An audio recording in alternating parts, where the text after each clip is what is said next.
Why do you leave that moment so quickly even when you know it matters?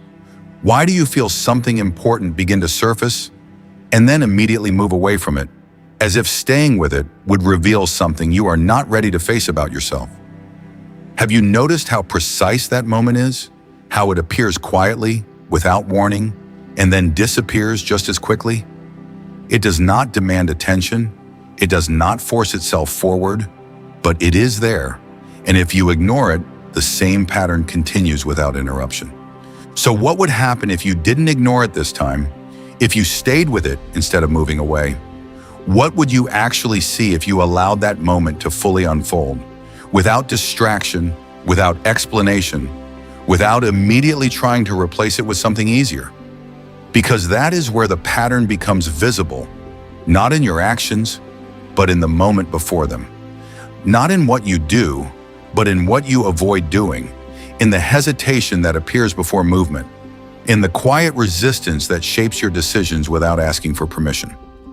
Why does that resistance feel so convincing, even when you know it is holding you back? Why does it sound reasonable, logical, even helpful, when in reality it is preventing you from doing the very thing you already decided was necessary? Have you noticed the language of that resistance? How it presents itself as thought? It does not say stop, it says wait. It does not say don't do this. It says think about it more. And because it sounds rational, you listen to it without questioning what it is doing.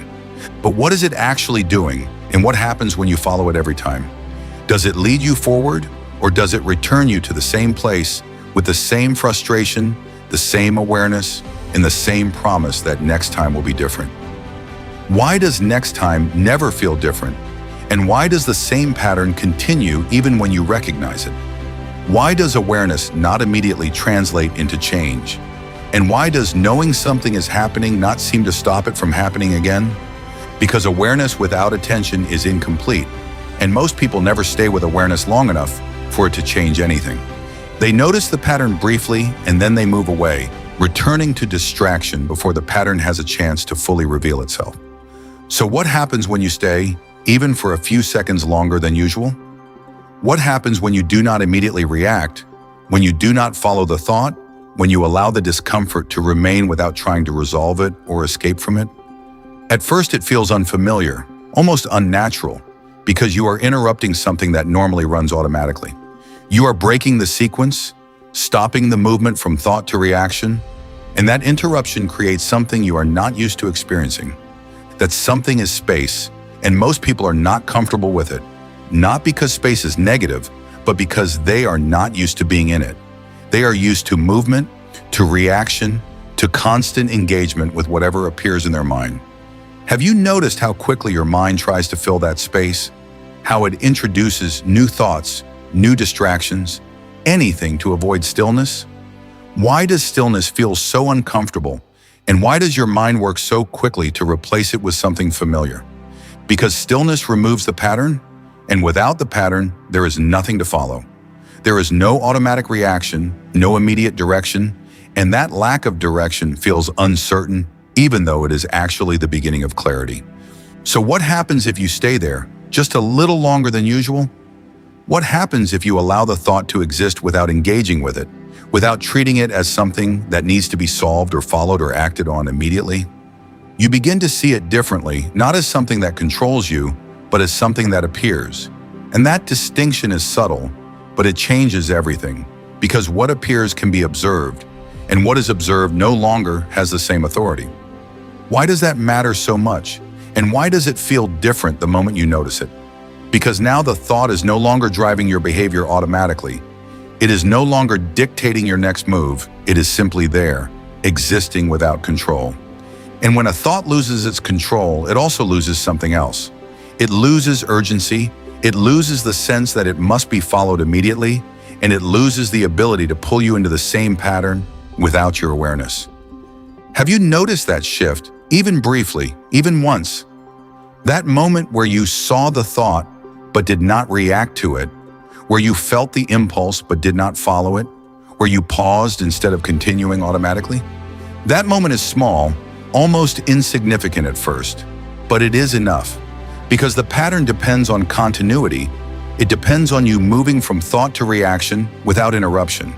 And the moment that chain is broken, even briefly, something begins to change.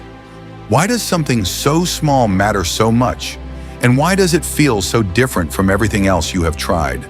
Because this is not force. This is not control in the way you normally think about it. This is awareness interrupting something that was previously automatic. And once something automatic is interrupted, it begins to lose stability. It can no longer rely on the same sequence repeating without question. And without that stability, its influence begins to weaken in ways that are subtle but consistent. So what does that mean for you? And how does that change the way you approach your own behavior? It means you are no longer trying to fix yourself. You are no longer trying to force change. You are simply paying attention in a way you were not before. Why is that more effective than everything else you have tried? And why does it feel different? Because you are no longer reacting to the pattern, you are observing it, and observation creates distance. And distance is what allows change to become possible. And when that distance begins to grow, even slightly, you start to notice something else.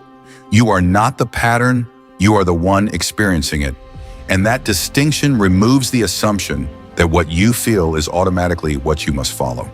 So the next time that moment appears, the next time you feel that hesitation, that subtle resistance, that familiar delay, what will you do? Will you move away from it again, or will you stay long enough to actually see what is happening? Because that decision, small as it seems, is where the pattern either continues or begins to break. Not through force, not through discipline alone, but through something far more precise, the ability to notice what is happening without immediately becoming part of it.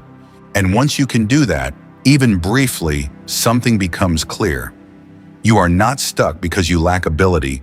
You are stuck because you keep leaving the moment where change begins and returning to the pattern before anything different can take hold.